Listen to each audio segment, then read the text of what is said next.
Hello, my fellow people from in Africa, and those of you from all over the world. How are you guys doing? I hope everyone is doing just fine, and welcome to the show. And please, if you haven't subscribed to this channel, kindly do that for us because we really appreciate it so much. Remember, like we said before, we are trying to build a community. We are trying to create a platform that people can get a lot of benefit from. And your support to this platform is enormous. And we shall forever be grateful to you. So kindly support us by just liking this video, sharing it, and also subscribe to the channel. Thank you very much once again. And let's run along with some of the stories making the headlines from across Africa. Today we shall start from Cameroon. Cameroon Soccer Federation, astonished to learn sports minister has hired national team coach. That the Cameroon Football Association is shocked to have found out that the Minister of Sports has gone ahead to hire a coach. Now, I don't know how that was possible. I don't know how that is being done. I don't know if the Minister of Sport can go ahead to hire a coach without consulting with the Football Association. I don't know. But like I have always said before, what that doesn't happen in Africa do not exist. In Africa, things are always done differently. And sometimes the things you see in Africa, the things happening in Africa will make your head spin.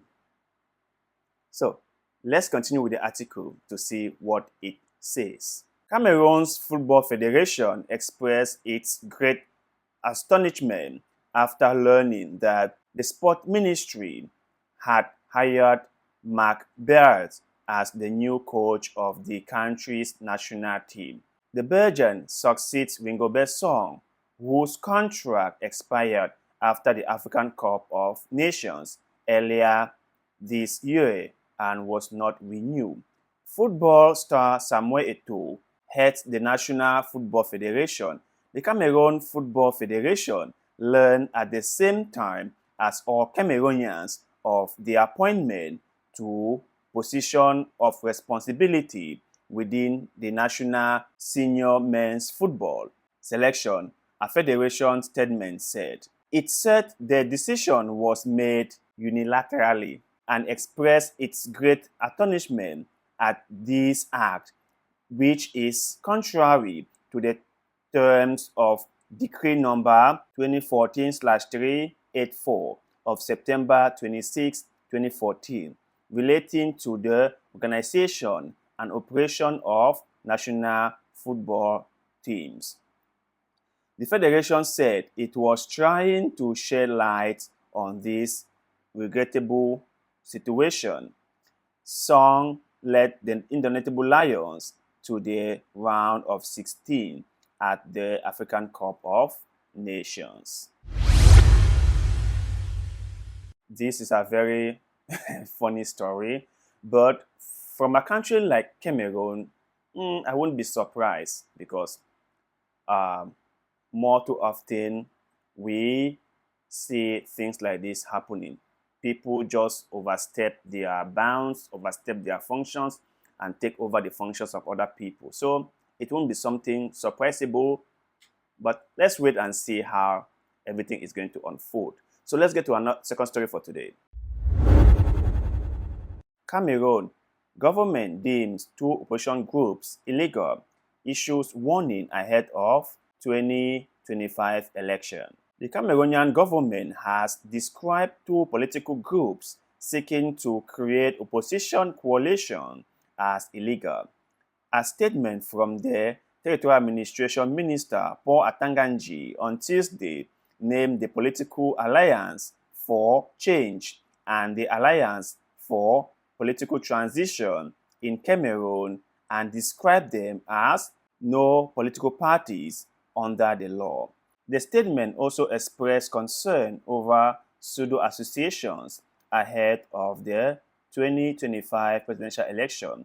The minister recalled that only legally recognized political parties have the right to exercise political activities at the national level and order the ban on any demonstration associated with those associations. Olivia, spokesperson for the APT, took note of the decision while noting confusion and exaggerations in the minister's comments, while the APC dismissed the statement, calling it curious threat which indicates panic.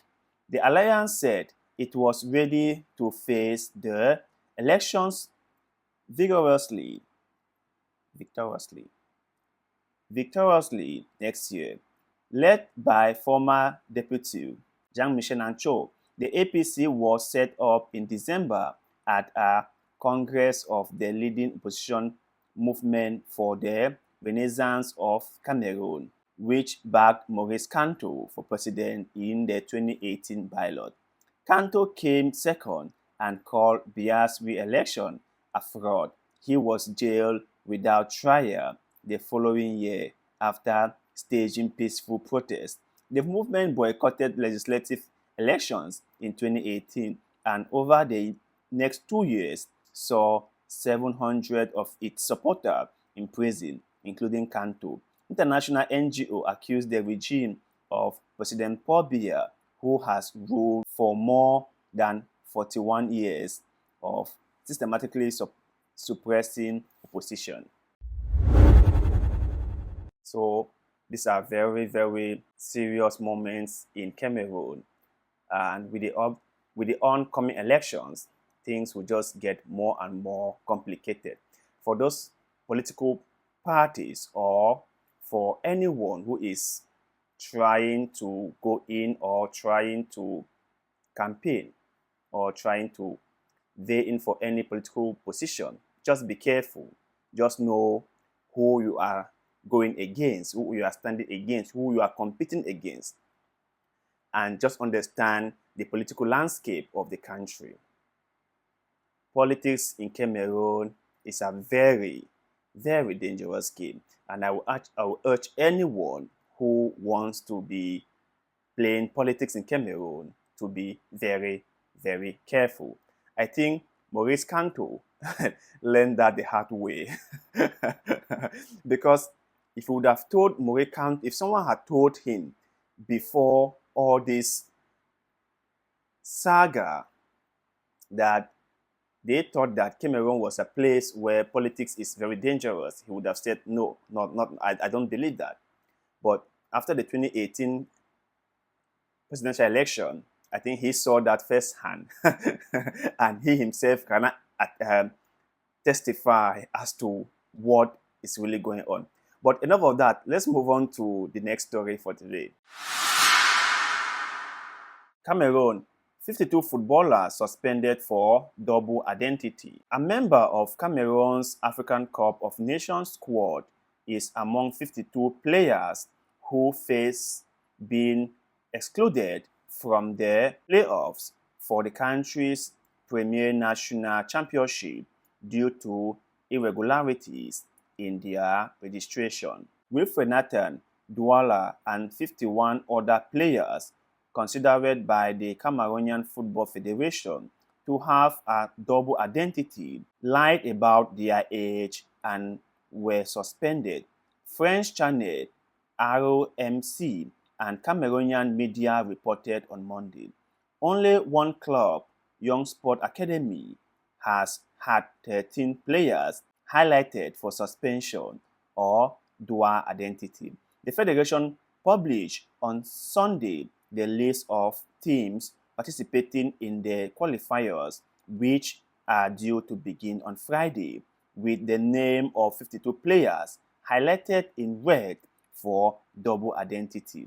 Douala, who plays for Victoria United FC, is 17 years old according to his registration. I think that this double ID thing in the football community is not something new, but I think it's something that must be taken seriously because in no situation, in no circumstances should we allow for fraud and deception. People must be honest, people must be truthful with their identity, with their age and everything. So I think this is a great move by the Football Association of Cameroon to like put the record straight and set things straight. So I hope this sends a message to every person who is trying to play the system that you will be caught, and when you are caught, measures will be taken against you. So I hope the message is loud and clear. But let's move on to the next story for today. Malaria. Africa's most affected countries commit to end deaths. Ministries of health from 12 African countries with the highest burden of malaria gathered in Yaoundé, Cameroon on Wednesday. Ending deaths from the disease remain a challenge despite a package of measures that have proven to be inefficient and not adequate to the continent. Mali's Minister of Health and Social Development, Dr. Clone Assel, urged to unite force. We call on civil society, communities, and private actors to participate even more on that more funds can be invested into the fight against malaria. Through mechanisms such as RAM, the health insurance scheme for the most vulnerable, through private health insurance and the compulsory health insurance scheme in Mali. Our goal is that the entire Malian population can benefit from the available treatment, the minister said. Collaboration was therefore among the latest recommendations. The ministers agreed to communicate better, strengthen political efforts, and increase resources to fight malaria, as well as to improve national health research and innovation systems. Approximately 7% of global malaria deaths occur in Burkina Faso, Cameroon, the Democratic Republic of the Congo, Ghana, Mali, Mozambique, Niger, Nigeria, Sudan, Uganda, and Tanzania. The world's first malaria mass vaccine rollout recently started in Africa, where the disease kills about 600,000 people every year. Well, good luck to the African countries who are fighting against malaria. We wish them nothing but the best.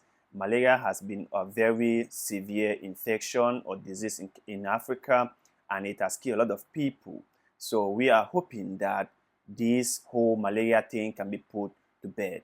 I think a couple of months ago, Cameroon and a few African countries rolled out the mass vaccination against malaria.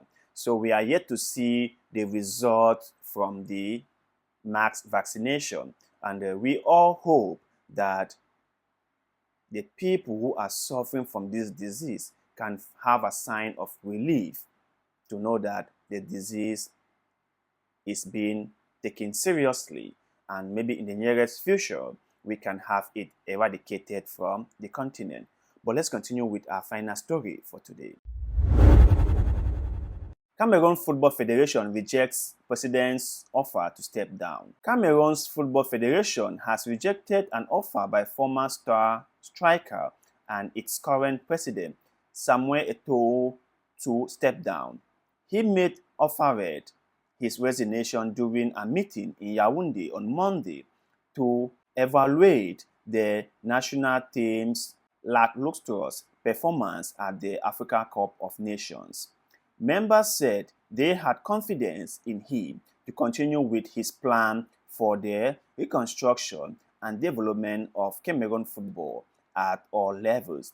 The 4-time African Player of the Year received their backing despite being dogged by claims of improper conduct, match fixing, and corruption over the past year. The Federation of African Football is currently investigating what it described as serious allegations from several Cameroon football strikers against him.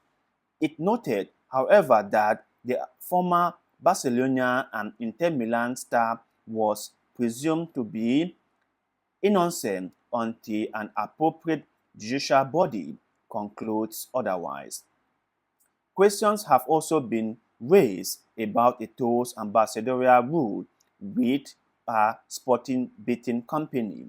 At least one club complaining to the Cameroonian Federation about the deal, which could violate the institution's codes. It is not the first problems faced by Cameroonian soccer. Before Eto'o was elected president, the National League had been tainted by interference from the government, allegations of corruption, and broken promises from soccer leaders. Meanwhile, coach Ringobert's future with the team remained uncertain after the five-term champion failed to make it out of the round of 16 in the AFCON competition.